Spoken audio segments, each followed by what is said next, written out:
Being in the luckiest 10% of the world with health, house, food, power, water, some funds, and being in Australia, I was recently talking to people and friends from around the world.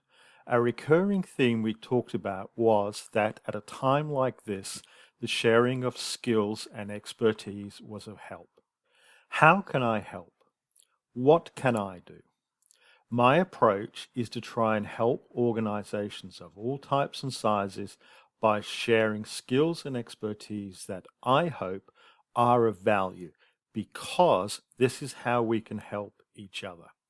This sharing of skills and expertise may be obvious to some, and is probably not lightweight material, but please feel free to share and use. Have fun doing good, and please stay happy and healthy. Whilst we all make decisions every day, our lived experience, especially in the times we find ourselves, is that the decisions become harder when there are more people involved, the greater the complexity, and the higher the risks. Whether it is the management of COVID-19 or managing the resulting business change, we are faced with the need for decision making and expect those in leadership positions to make the correct decisions.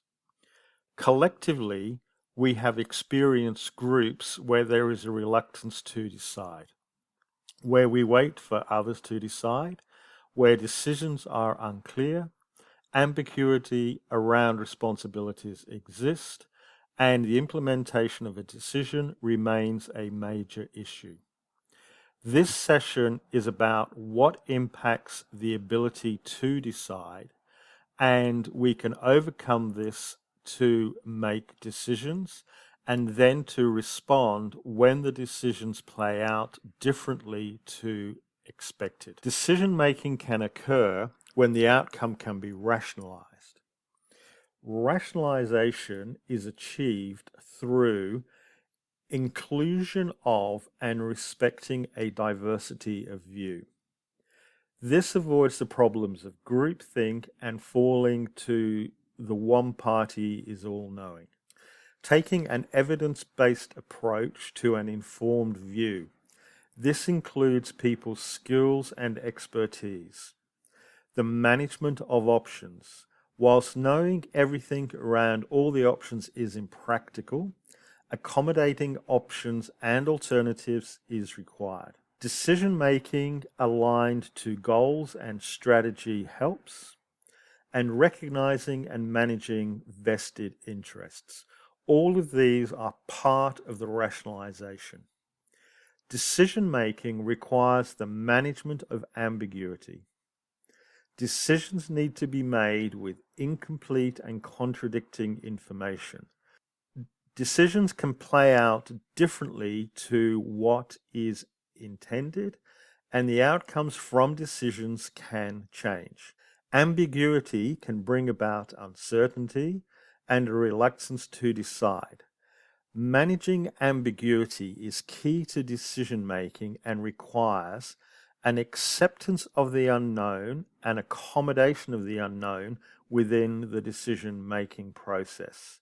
Recognition that decisions will be criticized, even the absence of decisions, and whether successful or not. Handling criticism through the communication of the options and the reason for a selected path is part of the management of ambiguity. The ability to reflect, consider, and revise is part of the management of ambiguity. Reflection includes the balance of internal and external factors and the elimination of options to influence the timing of a decision. Whilst we may think a decision will play out in a particular way, it is only hindsight that tells.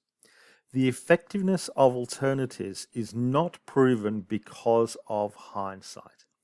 Management of ambiguity requires acceptance and management of hindsight.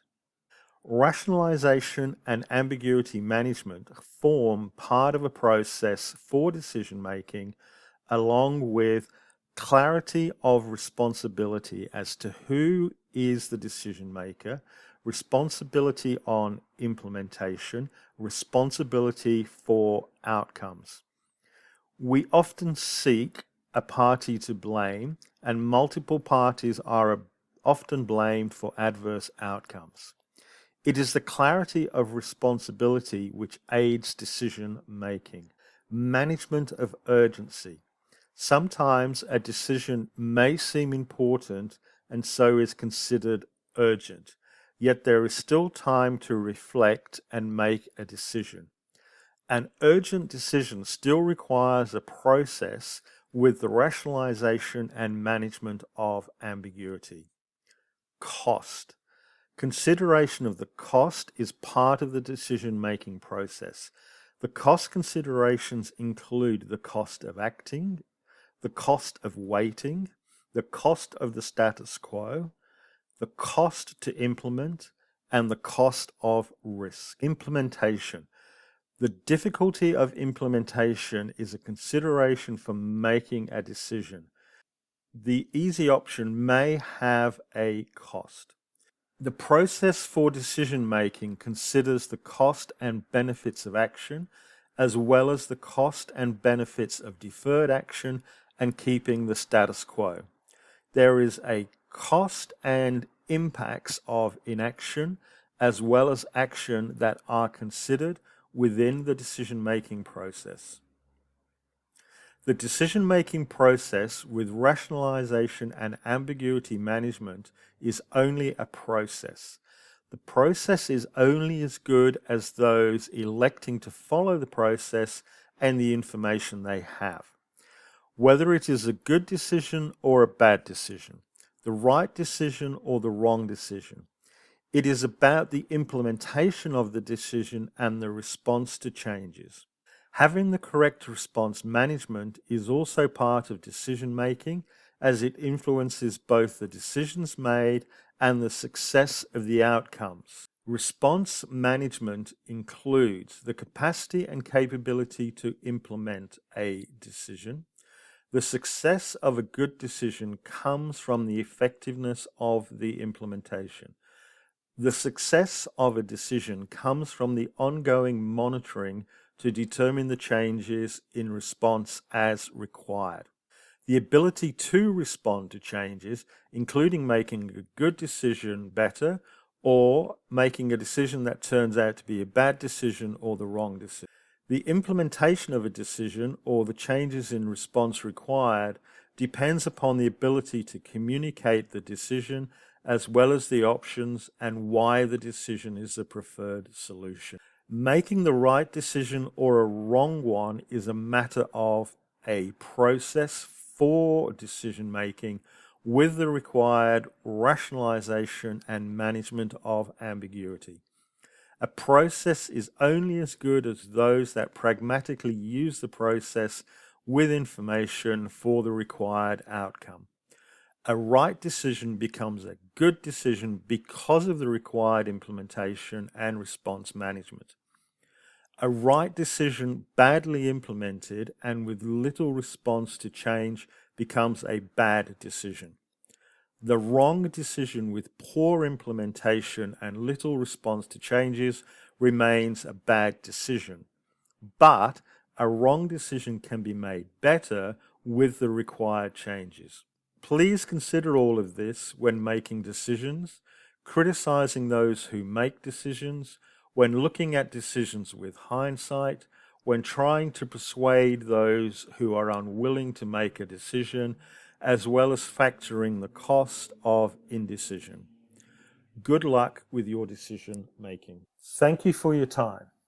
Hope you enjoyed this session and found it of value. This session can be used beyond COVID-19 decision making.